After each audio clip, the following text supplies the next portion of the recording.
بسم اللہ الرحمن الرحیم۔ ناظرین، جنگ نہروان میں خارجیوں کو شکست فاش کے بعد جو خارجی بچ نکلنے میں کامیاب ہو گئے تھے، انہوں نے حضرت سیدنا علی المرتضیٰ، حضرت امیر معاویہ اور حضرت عمرو بن عاص رضی اللہ تعالی عنہم کے قتل کا منصوبہ بنایا۔ ان خارجیوں کا سردار ابن ملجم تھا۔ ابن ملجم نے حضرت سیدنا علی المرتضیٰ شیر خدا رضی اللہ تعالی عنہ کی شہادت کی حامی بھر لی۔ عمر بن بکر تمیمی نے حضرت عمرو بن عاص رضی اللہ تعالی عنہ کی شہادت کی حامی بھری، جبکہ برق بن عبداللہ تمیمی نے حضرت امیر معاویہ رضی اللہ تعالی عنہ کو شہید کرنے کی حامی بھر لی۔ چنانچہ ان تینوں حضرات نے اپنے اس ناپاک ارادے کے لیے 17 رمضان المبارک فجر کا وقت طے کیا اور اپنے ان مذموم ارادوں کے لیے روانہ ہو گئے۔ حضرت سیدنا علی المرتضیٰ شیر خدا رضی اللہ تعالی عنہ پر قاتلانہ حملے کے لیے ابن ملجم کوفہ پہنچ گیا۔ ابن ملجم مصر کا رہنے والا تھا اور اس نے کوفہ جا کر اپنے حامیوں کو اکٹھا کرنا شروع کر دیا جو جنگ نہروان میں بچ گئے تھے۔ اس دوران اس نے اپنا راز کسی سے بیان نہ کیا۔ ایک دن اس کی ملاقات شبیب بن شجرہ سے ہوئی جو اسے اپنے مطلب کا آدمی لگا۔ ابن ملجم نے جب اسے اپنے منصوبے سے آگاہ کیا تو اس نے ابن ملجم کو برا بھلا کہنا شروع کر دیا، لیکن ابن ملجم نے اسے لالچ دے کر اپنے ساتھ شامل کر لیا۔ اس دوران ابن ملجم کی نظر بنو تمیم کی ایک حسین دوشیزہ پر پڑی اور وہ اسے دیکھتے ہی اس پر مر مٹا۔ اس حسینہ عورت نے ابن ملجم کو پہچان لیا اور اس کو اپنے پاس بلایا۔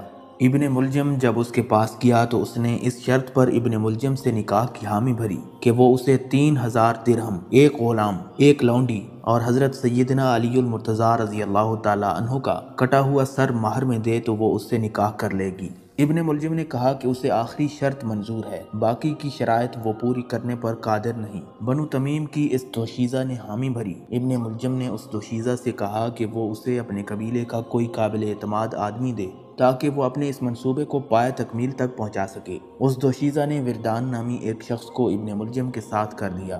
17 رمضان المبارک بروز جمعہ فجر کے وقت ابن ملجم اپنے دونوں ساتھیوں شبیب اور وردان کے ہمراہ جامع مسجد کوفہ پہنچا اور یہ تینوں مسجد کے ایک کونے میں چھپ گئے۔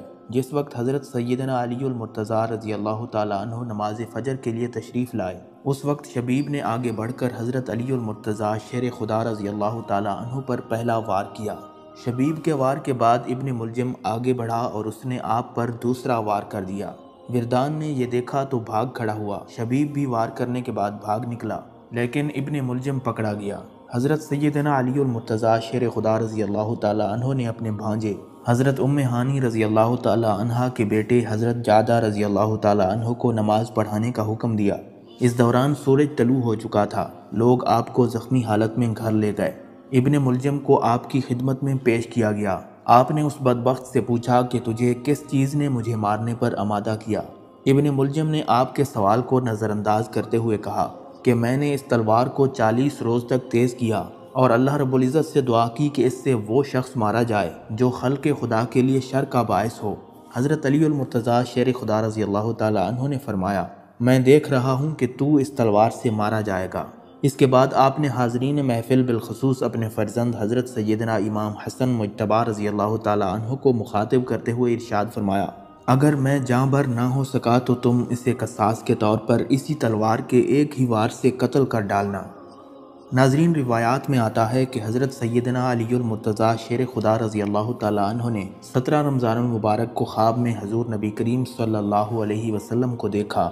آپ نے اپنا یہ خواب حضرت سیدنا امام حسن مجتبی رضی اللہ تعالی عنہ سے بیان فرمایا کہ میں نے حضور نبی کریم صلی اللہ علیہ وسلم سے اس بات کا شکوہ کیا کہ آپ کی امت نے میرے ساتھ نہایت برا سلوک روا رکھا اور مجھے ناحق ستایا۔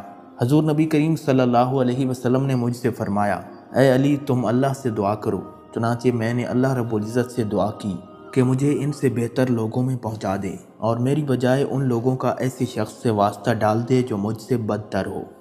بالآخر شیر خدا حیدر کرار امیر المومنین حضرت سیدنا علی المرتضیٰ رضی اللہ تعالی عنہ نے اپنے بچوں کو وصیت کرنے کے بعد کلمہ توحید پڑھا اور اپنی جان آفرین کے سپرد کر دی۔ آپ نے 21 رمضان المبارک 63 ہجری کو اس جہان فانی سے کوچ فرمایا۔